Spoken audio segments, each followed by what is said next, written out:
Yuddhakanda chapter 2. ಇದು ಅಜಯ್ ರಾವ್ ಅವರು after Krishna Leela ತಮ್ಮ ಹೋಮ್ ಬ್ಯಾನರ್ ನಲ್ಲಿ ಪ್ರೊಡ್ಯೂಸ್ ಮಾಡಿರುವಂತಹ ಎರಡನೇ ಸಿನಿಮಾ. ಅಂಡ್ ಇದು ಎರಡನೇ ಸಿನಿಮಾ ಪವನ್ ಭಟ್ ಅವರು ನಿರ್ದೇಶನ ಮಾಡಿರೋದು. 2 is the number of victory ಅನ್ನೋ ಹಾಗೆ ಈ ಸಿನಿಮಾದ ಒಳಗಿನ ಇಶ್ಯೂ ಕೂಡ ತುಂಬಾನೇ ಸೆನ್ಸಿಟಿವ್. ಅಂಡ್ ಇನ್ ರಿಯಲ್ ಇದು ದಿನೇ ದಿನೇ ಕ್ರಿಟಿಕಲ್ ಆಗ್ತಾನೆ ಇದೆ.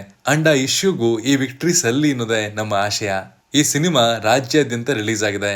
1989ರಲ್ಲಿ ರಿಲೀಸ್ ಆಗಿದ್ದ ರವಿಚಂದ್ರನ್ ಅವರ ಯುದ್ಧಕಾಂಡ ಸಿನಿಮಾದ ಹಾಗೆ ಈ ಸಿನಿಮಾ ಕೂಡ ಸೂಪರ್ ಹಿಟ್ ಅನ್ನುವಂತಹ ಟ್ಯಾಗ್ ಅನ್ನ ಪಡ್ಕೊಳುತ್ತಾ. ಅಜಯ್ ರಾವ್ ಅವರಿಗೆ ಇದೊಂದು ಡಿಸರ್ವಿಂಗ್ ಕಂಬ್ಯಾಕ್ ಆಗುತ್ತಾ? ಸಿನಿಮಾದಲ್ಲಿ ಏನೆಲ್ಲ ಇದೆ, ಏನೆಲ್ಲ ವರ್ಕ್ ಆಗಿದೆ, ಏನೆಲ್ಲ ವರ್ಕ್ ಆಗಿಲ್ಲ, ಎಲ್ಲವನ್ನ ಇವತ್ತಿನ ರಿವ್ಯೂ ಹೇಳ್ತೀನಿ, ಬನ್ನಿ ನೋಡ್ಕೊಂಬರೋಣ. ಎಲ್ರಿಗೂ ನಮಸ್ಕಾರ ಅಂಡ್ ವೆಲ್ಕಮ್ ಟು ಖಡಕ್ ಸಿನಿಮಾ. ಅಜಯ್ ರಾವ್ ಅವರು ಈ ಹಿಂದೆ ರೋಸ್ ಹಿಡ್ಕೊಂಡು ಲವರ್ ಬಾಯ್ ಆಗಿ ಮಾಡಿದ ಸಿನಿಮಾಗಳೇ ಹೆಚ್ಚು. ಅಂಡ್ ಇಲ್ಲಿ ರೋಸ್ ಬದಲು ಸುದರ್ಶನ ಚಕ್ರ ಹಿಡಿದು ನ್ಯಾಯ ಕೊಡಿಸುವಂತಹ ಪಾತ್ರದಲ್ಲಿ ಅವರನ್ನ ನೋಡೋದು ಒಂದು ಹೊಸ ಅನುಭವವನ್ನ ಕೊಡ್ತು. ಬ್ಯಾಡ್ ಸ್ಕ್ರಿಪ್ಟ್ ಸೆಲೆಕ್ಷನ್ ಗಳಿಂದ ಸ್ವಲ್ಪ ಮಟ್ಟಿಗೆ ಬ್ಯಾಕ್ ಸೀಟ್ ಅನ್ನ ಪಡೆದಿದ್ದ ಅಜಯ್ ರಾವ್ ಅವರು ತಮಗೆ ಅಂತ ತಾವೇ ಸ್ಕ್ರಿಪ್ಟ್ ಅನ್ನ ಬರ್ಸಿ ಅದನ್ನ ಪ್ರೊಡ್ಯೂಸ್ ಮಾಡುವಂತಹ ಜವಾಬ್ದಾರಿಯನ್ನ ಹೆಗಲ ಮೇಲೆ ತಗೊಂಡು ಸಿನಿಮಾವನ್ನ ಡೆಲಿವರ್ ಮಾಡಿರುವಂತಹ ರೀತಿ ಇಸ್ ಇಂಪ್ರೆಸಿವ್. ಇದು ಪ್ರಸ್ತುತ ದಿನಕ್ಕೆ ಅವರ ಕೆರಿಯರ್ ನಲ್ಲಿ ತುಂಬಾನೇ ಅವಶ್ಯಕವಾಗಿತ್ತು. ಬೇಸಿಕಲಿ ಇದು ಡ್ರಾಮಾ ಥ್ರಿಲ್ಲರ್ ಜಾನರ್ ಅಲ್ಲಿ ಸೆಟ್ ಆಗಿರುವಂತಹ ಕೋರ್ಟ್ ರೂಮ್ ಡ್ರಾಮಾ. ಇಂಥ ಜಾನರ್ ಅಲ್ಲಿ ಚೂರು ಎಡವಿದ್ರು ಕೂಡ ಸಿನಿಮಾ ಎಂಗೇಜಿಂಗ್ ಆಗಿ ಉಳ್ಕೊಳ್ಳಲ್ಲ. ಬಟ್ ನಿರ್ದೇಶಕ ಪವನ್ ಭಟ್ ಇದನ್ನ ಸೆನ್ಸಿಬಲ್ ಆಗಿ ಹ್ಯಾಂಡಲ್ ಮಾಡಿದ್ದಾರೆ. ಆನ್ ಪೇಪರ್ ಕಥೆಯನ್ನ ಚೆನ್ನಾಗಿ ಬರ್ಕೊಂಡಿದ್ದಾರೆ. ಭರತ್ ಜುಡಿಷಿಯರ್ ಸಿಸ್ಟಮ್ ಅಲ್ಲಿ ಲಾಯರ್ ಆಗಿ ತನ್ನ ಹೆಸರು ಪ್ರಜ್ವಲಿಸಬೇಕು ಅನ್ನುವಂತಹ ದೊಡ್ಡ ಕನಸನ್ನ ಕಟ್ಕೊಂಡಂತಹ ಒಬ್ಬ ಬಡ ಹುಡುಗ. ಒಂದು ಮಗುವಿನ ರೇಪ್ ಕೇಸ್ ಇವನ ಗಮನಕ್ಕೆ ಬೀಳುತ್ತೆ.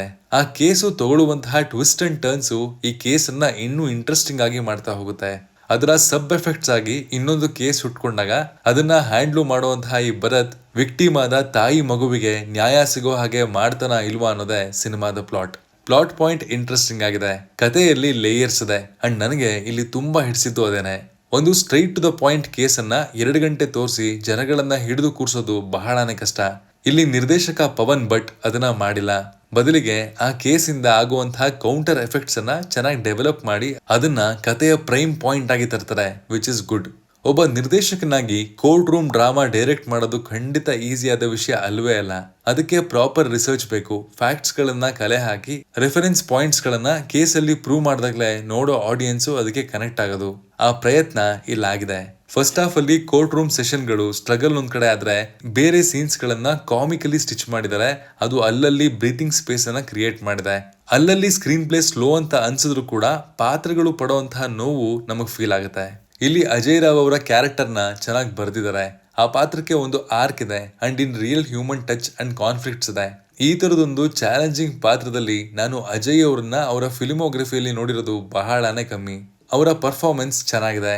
ಇನಿಷಿಯಲಿ ಸ್ವಲ್ಪ ಓವರ್ ದ ಟಾಪ್, ಎಲ್ಲವನ್ನ ಸ್ಟ್ರೆಸ್ ಮಾಡಿ ಹೇಳ್ತಿದಾರಲ್ಲ, ಇದು ಬೇಕಿತ್ತಾ ಅಂತ ಅನ್ಸೋ ಹಾಗೆ ಫೀಲ್ ಆದ್ರೂ ಹೋಗ್ತಾ ಹೋಗ್ತಾ ಸಿನಿಮಾದ ಎಮೋಷನಲ್ ಡೆಪ್ತ್ಗೆ ನಾವು ಇನ್ವಾಲ್ವ್ ಆಗ್ತೀವಿ ಅಂಡ್ ಅವರ ಡೈಲಾಗ್ ಇಂಟೆನ್ಸಿಟಿಗೆ ನಾವು ಕೂಡ ಕನೆಕ್ಟ್ ಆಗ್ತೀವಿ. ನನಗೆ ಪರ್ಸ್ನಲಿ ಇಲ್ಲಿ ಇಂಪ್ರೆಸ್ ಮಾಡಿದ್ದು ಅರ್ಚನಾ ಜೋಯಿಸ್ ಅವರ ಪರ್ಫಾರ್ಮೆನ್ಸ್. ಬೆಂಕಿ ಕಿಡಿ ತರ ಕಾಣ್ತಾರೆ ಇಡೀ ಸಿನಿಮಾದಲ್ಲಿ. ಅವರ ಪಾತ್ರ ಯಾವುದೇ ಸಿಂಪತಿಯ ನಿರೀಕ್ಷೆಯಲ್ಲಿ ಇರೋದಿಲ್ಲ. ಅವ್ರಿಗಾದ ಅನ್ಯಾಯವನ್ನ ಸೊಸೈಟಿ ಕೇಳ್ತಾ ಇಲ್ವಲ್ಲ ಅನ್ನೋ ಕೋಪದಲ್ಲಿ ಅವರು ಆ ಪಾತ್ರವನ್ನ ಹ್ಯಾಂಡಲ್ ಮಾಡಿರುವಂತಹ ರೀತಿ ಈಸ್ ಟಾಪ್ ಕ್ಲಾಸ್. ಈ ಸಿನಿಮಾದಿಂದ ಇವ್ರಿಗೆ ಒಳ್ಳೆ ಅಪ್ರಿಸಿಯೇಷನ್ ಸಿಗೋದ್ರಲ್ಲಿ ಡೌಟೇ ಬೇಡ. ಇನ್ನುಳಿದಂತೆ ಪ್ರಕಾಶ್ ಬೆಳವಾಡಿ ಅಂಡ್ ನಾಗಾಭರಣ ಅವರು ಆ ಪಾತ್ರಗಳಿಗೆ perfect match.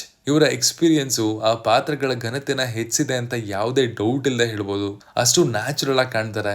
ಇನ್ನುಳಿದಂತೆ Supreetha Sathyanarayana and Rajnya Rakesh ಅವರ ಪರ್ಫಾರ್ಮೆನ್ಸ್ ಡೀಸೆಂಟ್ ಆಗಿದೆ. SK ಕಾರ್ತಿಕ್ ಶರ್ಮಾ ಅವರ ಸಿನಿಮಾಟೋಗ್ರಫಿ ಡೀಸೆಂಟ್ ಅಂತ ಅನಿಸ್ತು. ಶಾರ್ಟ್ ಸೆಲೆಕ್ಷನ್ಸ್ ಚೆನ್ನಾಗಿದ್ವು. DI ಕೂಡ ಬೀನ್ ಬೆಟರ್ ಗುರುವೆ. ವಿಜುವಲಿ ಇದನ್ನ ಇನ್ನೂ ಎನ್ಹಾನ್ಸ್ ಮಾಡುವಂತಹ ಆಪ್ಷನ್ ಇಲ್ಲಿ ಖಂಡಿತ ಆಯ್ತು. ಹೇಮಂತ್ ಜೋಯಿಸ್, KB ಪ್ರವೀಣ್ ಅವರ ಮ್ಯೂಸಿಕ್ ಡೀಸೆಂಟ್ ಆಗಿದೆ. BGM ಅಲ್ಲಲ್ಲಿ ವರ್ಕ್ ಆದ್ರೆ ಇನ್ನೂ ಕೆಲವು ಸೀಕ್ವೆನ್ಸ್ ಗಳಲ್ಲಿ ಸೀನ್ ಅನ್ನ ಅಪ್ಲಿಫ್ಟ್ ಮಾಡುವಂತಹ ಸ್ಪೇಸ್ ಇತ್ತು ಅಂಡ್ ಅದನ್ನ ಬೆಟರ್ ಆಗಿ ಕೂಡ ಡೆಲಿವರ್ ಮಾಡಬಹುದಿತ್ತು. ಮೂವಿಯಲ್ಲಿ ಅಂಡ್ ಓ ದೇವರೇ ಸಾಂಗ್ಸ್ ಗಳನ್ನ ಚೆನ್ನಾಗಿ ಕಂಪೋಸ್ ಮಾಡಿದ್ದಾರೆ. ಶ್ರೀ ಕ್ರೇಜಿ ಮೈಂಡ್ಸ್ ಅವರ ಎಡಿಟಿಂಗ್ ಕಟ್ಸ್ ಚೆನ್ನಾಗಿದೆ. ಅನ್ವಾಂಟೆಡ್ ಆಗಿ ಸಿನಿಮಾದ ಆಚೆ ಯಾವುದು ಅನ್ನೆಸೆಸರಿ ಸೀನ್ಸ್ ಗಳನ್ನ ಬರ್ಕೊಂಡಿಲ್ಲ ಅಂಡ್ ಎಡಿಟಿಂಗ್ ಕೂಡ ಆನ್ ಪಾಯಿಂಟ್ ಇದೆ ಅಂತ ಅನಿಸ್ತು. ಅಜಯ್ ರಾವ್ ಅವರೇ ಇದನ್ನ ಪ್ರೊಡ್ಯೂಸ್ ಮಾಡಿದ್ದಾರೆ. 60% ಆಫ್ ದ ಸಿನಿಮಾ ಕೋರ್ಟ್ ಅಲ್ಲೇ ನಡೆಯುತ್ತೆ. ಮನೆಯ ಕೆಲವು ಭಾಗ ಅಂಡ್ ಕೋರ್ಟ್ ನ ಕೆಲವು ಪಾರ್ಟ್ಸ್ ಗಳು ಟಿಪಿಕಲ್ ಸೆಟ್ ಅನ್ಸುವಂತಹ ಫೀಲ್ ಅನ್ನ ಕೊಟ್ವು. ಅದನ್ನ ಬಿಟ್ರೆ ಕತೆಗೆ ಬೇಕಿದ್ದ ಪ್ರೊಡಕ್ಷನ್ ವ್ಯಾಲ್ಯೂಸ್ ಎಲ್ಲಿ ಸಿಕ್ಕಿದೆ. ಸಿನಿಮಾದ ಡೈಲಾಗ್ಸ್ ಗಳು ಚೆನ್ನಾಗಿತ್ತು. ಕಾಮಿಡಿ ಆಗಿರ್ಬೋದು ಅಥವಾ ಎಮೋಷನಲ್ ಸೀಕ್ವೆನ್ಸ್ ಗಳಾಗಿರ್ಬೋದು, ಎಲ್ಲವೂ ನಮ್ಮನ್ನ ಮುಟ್ಟುತ್ತೆ. ಮತ್ತು ಸಮಾಜದಲ್ಲಿ ಹೆಣ್ಣಿಗೆ ಆಗ್ತಿರುವಂತಹ ಶೋಷಣೆ ಮತ್ತು ಅನ್ಯಾಯದ ಮೇಲೆ ನಾವುಗಳು ಇನ್ನಷ್ಟು ಜಾಗರೂಕರಾಗಿರ್ಬೇಕು ಅಂತ ತಟ್ಟುತ್ತೆ ಕೂಡ. ಇನ್ನು ಲಾಜಿಕಲಿ ಸಿನಿಮಾವನ್ನ ಮತ್ತು ಆ ಪರ್ಟಿಕ್ಯುಲರ್ ಕೇಸನ್ನ ಜಾಣ್ಮೆಯಿಂದ ಹ್ಯಾಂಡಲ್ ಮಾಡಿರುವಂತಹ ಪ್ರಯತ್ನ ಇಲ್ಲಾಗಿದೆ. ಆದ್ರೆ ನಾರ್ಕೋ ಟೆಸ್ಟ್ಗೆ ಲೀಡ್ ಕೊಡುವಂತಹ ರೀತಿ, DNA ರಿಪೋರ್ಟ್ ಮಾಡುವಂತಹ ಇಂಪ್ಯಾಕ್ಟ್ ಅನ್ನ ಇನ್ನು ಬೆಟರ್ ಆಗಿ ಕನ್ವೆ ಮಾಡಬಹುದಿತ್ತಲ್ಲ ಅಂತ ಅನ್ಸಿದ್ದು ಸುಳ್ಳಲ್ಲ. ಖಡಕ್ ಆಗಿ ಹೇಳೋದಾದ್ರೆ ಇದೊಂದು ಗುಡ್ ವಾಚ್ ಗುರುವೆ. 2 ಗಂಟೆ 26 ನಿಮಿಷ ಇರುವಂತಹ ಯುದ್ಧಕಾಂಡ ಚಾಪ್ಟರ್ 2 ಏನೂ ವಲ್ಗಾರಿಟಿ ಇಲ್ಲದೆ ಫ್ಯಾಮಿಲಿ ಸಮೇತ ಕೂತ್ಕೊಂಡು ನೋಡಬಹುದಾದಂತಹ ಒಂದು sensible court room drama. Performances ಚೆನ್ನಾಗಿದೆ, ಕಥೆಯ ಧ್ಯೇಯ ಮತ್ತು ಅದು ಮಾಡುವಂತಹ ಇಂಪ್ಯಾಕ್ಟು ನಿಮ್ಮನ್ನ ಹಾಂಟ್ ಮಾಡುತ್ತೆ. ಕೆಲವು ಲಾಜಿಕಲ್ ಇಶ್ಯೂಗಳು ಕಣ್ಣಿಗೆ ಬಿದ್ರು ಇಗ್ನೋರ್ ಮಾಡಿ ನೋಡ್ಬೋದು. ಈ ಸಿನಿಮಾದಿಂದ ಅಜಯ್ ರಾವ್ ಅವರಿಗೆ ಇದ್ದ ಫೀಮೇಲ್ ಫ್ಯಾನ್ಸು ಇನ್ನೂ ಜಾಸ್ತಿ ಆದ್ರೂ ಅನುಮಾನ ಬೇಡ. Justice delayed is justice denied ಅನ್ನುವಂತಹ ಟ್ಯಾಗ್ ಲೈನು ಪ್ರಸ್ತುತ ಸಮಾಜದಲ್ಲಿ ನಡೀತಿರುವಂತಹ ಸೌಜನ್ಯ ಅವರ ಕೇಸನ್ನ ಕೂಡ ನೆನಪು ಮಾಡೋ ಹಾಗೆ ಮಾಡುತ್ತೆ. ಆದಷ್ಟು ಬೇಗ ಅದಕ್ಕೂ ನ್ಯಾಯ ಸಿಗ್ಲಿ. ನೀವೇನಾದ್ರೂ ಸಿನಿಮಾ ನೋಡಿದ್ರೆ ನಿಮ್ಗೆ ಹೇಗೆ ಅನ್ನಿಸ್ತು ಅನ್ನೋದನ್ನ ಕಮೆಂಟ್ ಮಾಡಿ ತಿಳಿಸಿ. Signing off, Manu.